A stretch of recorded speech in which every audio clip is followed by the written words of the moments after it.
Bonjour à toi cher spectateur, Mort à 2020 ou Death to 2020 de Al Campbell et Alice Mathias. Je pense comme beaucoup de gens, on a découvert l'existence du film très tardivement, c'est-à-dire quand Netflix a droppé courant début décembre cette espèce de tout petit teaser en disant que les créateurs de Black Mirror avaient envie d'enterrer 2020 avec nous et qu'ils allaient nous balancer un petit épisode spécial où en gros on allait s'amuser à passer en revue tout ce qui était arrivé en 2020. Et j'avoue qu'à partir de ce moment-là, je me suis dit, c'est hyper cohérent et ça peut être vraiment drôle. Le résumé pour faire simple, 2020 a été une année étrange pour rester poli. Une année où il s'est passé beaucoup de choses et pas uniquement l'apparition d'une grave épidémie sanitaire qui a retourné le monde, croyez-moi. Alors, qu'on se le dise, le délire est particulier. C'est-à-dire que si vous ne faites pas partie, je pense, de cette génération d'habitués de la télévision qui ont vu des fois débarquer dans le courant décembre des épisodes d'émissions télé qui choisissaient de passer en revue toute l'année, il est possible que vous ayez la sensation que ça ne serve pas à grand chose, le concept de Campbell et Mathias.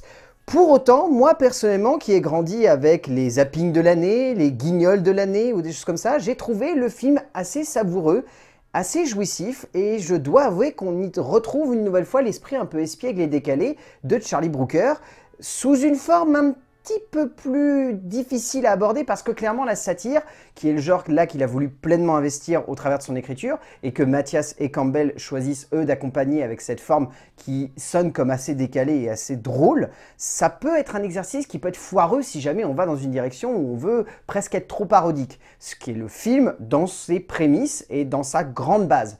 Mais ça arrive à aller plus loin, ça arrive à être assez fourbe, à être assez drôle, à être également assez dramatique par de nombreux aspects, à témoigner tout de même d'une année 2020 qui a été assez large en termes de spectre d'interprétation de chacun.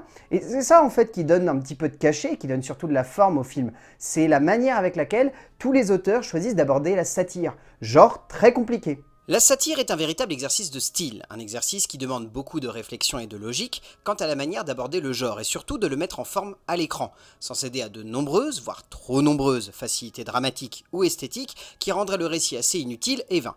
Campbell et Mathias mettent en forme un récit qui sonne comme le bilan tragicomique d'une année culturelle et sociologique qui restera forcément dans les annales, avec un certain panache, un manque clair et net de finesse, mais j'ai eu la sensation que dans le genre, les deux auteurs n'avaient peut-être tout simplement pas envie de le faire de cette manière, et en un sens, ça fait clairement du bien.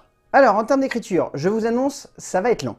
Donc à la base, le concept vient de Charlie Brooker ainsi qu'Annabel Jones, et ensuite ça a été coécrit avec Tom Baker, Kemah Bob, Ken Bordell, Mania Shawaya, Constance Cheng, Alan Connor, Erica Heller, Charlie George, Ellie Goldstone, Molly Goodfellow, Jason Hasley, Angelo Irving, Kay Kurd, Alison Marlowe, Tanya Moore, Joel Morris et Michael Odewell. Wouh! Oui, ils s'y sont mis à beaucoup pour écrire ça. En même temps, vu la complexité du projet, je voyais pas comment Charlie Brooker et Annabel Jones auraient pu s'y coller que tous les deux.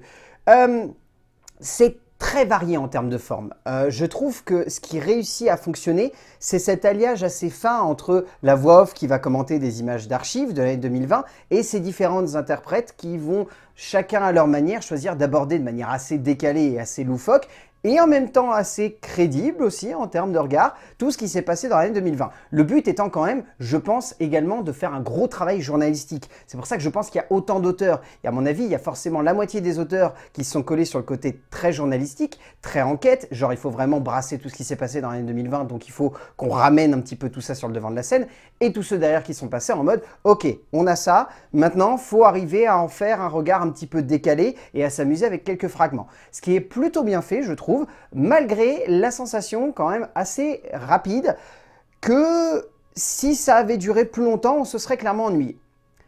Parce qu'il n'y a pas grand-chose finalement à brasser de plus que ce qui s'est réellement passé en 2020. Ce qui est intéressant, c'est que l'écriture va avoir tendance à jouer justement sur l'exagération des différentes situations.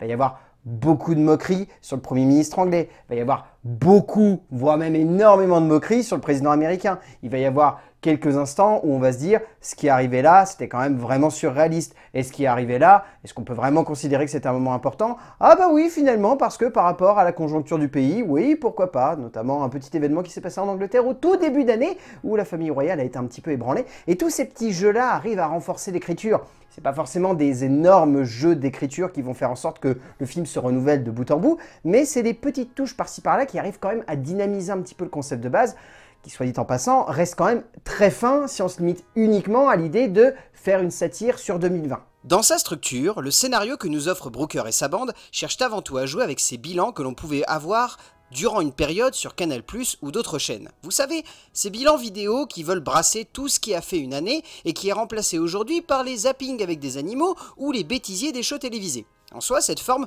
peut sonner comme un poil facile, mais je trouve qu'elle manque tellement à la télévision que la voir ainsi prendre forme avec l'ambition d'un film et la structure narrative d'un bilan un peu nécessaire donne lieu à quelque chose de particulièrement savoureux, même si ce n'est pas toujours très fin dans ses dialogues. En termes de mise en scène, donc Al Campbell et Alice Mathias ont choisi vraiment d'épouser à fond le côté on va revenir sur l'année 2020 et on va jouer avec des experts qui vont se pointer, ou alors avec des intervenants assez loufoques, genre cette personne lambda anglaise qui est surréaliste. Et je trouve cette idée assez intéressante, c'est-à-dire que bien au-delà de réussir à jouer avec l'esthétique du genre qu'ils arrivent à investir, ils arrivent aussi à jouer avec ce qu'on a l'habitude de voir finalement dans ce genre de témoignage, c'est-à-dire vraiment des personnes qui vont se pointer, qui vont faire leur petit témoignage et on va se dire à la fin, punaise, ils pensent vraiment ça?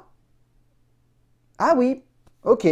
Ah non, mais ouais, d'accord. Et ce jeu, en fait, arrive à renforcer l'impact qu'a le spectateur sur tout ce qui arrive finalement à 2020.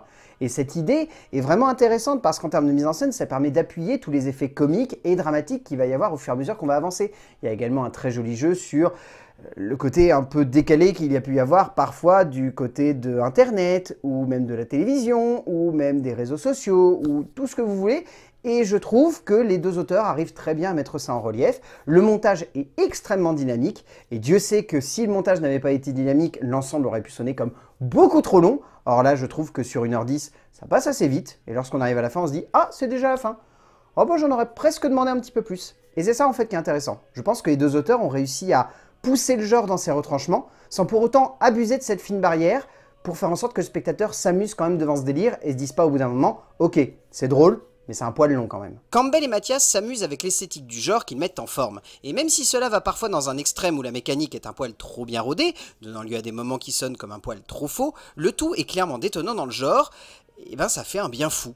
On sent l'envie et la passion de ces deux auteurs de jouer avec nous, de nous embarquer dans cette vision décalée et fun de la planète Terre en 2020, même si également, il faut savoir tirer un bilan un peu morose par instant, donnant lieu à quelques fragments assez réalistes et dramatiques, mais qui parviennent tout de même à donner lieu à une vraie réflexion sur ce que nous avons vécu tous ensemble. En termes de casting, celui-ci est assez impressionnant, parce que je trouve déjà que tous les interprètes sont bons, mais qu'ils ont tous vraiment la gueule de l'emploi. Que ce soit Samuel Jackson, que ce soit Hugh Grant, que ce soit Lisa Kudrow, que ce soit Kamal Nanjiani, que ce soit Tracy Ullman, que ce soit Samson Kayo, que ce soit Diane Morgan, qui est particulièrement drôle dans l'anglaise lambda, j'ai trouvé assez jouissive. Christine Milioti aussi est assez extraordinaire dans l'américaine lambda, qui fait un peu froid dans le dos, mais qui je pense en plus représente une grande majorité de certains Américains pro-Trump et assez complotistes.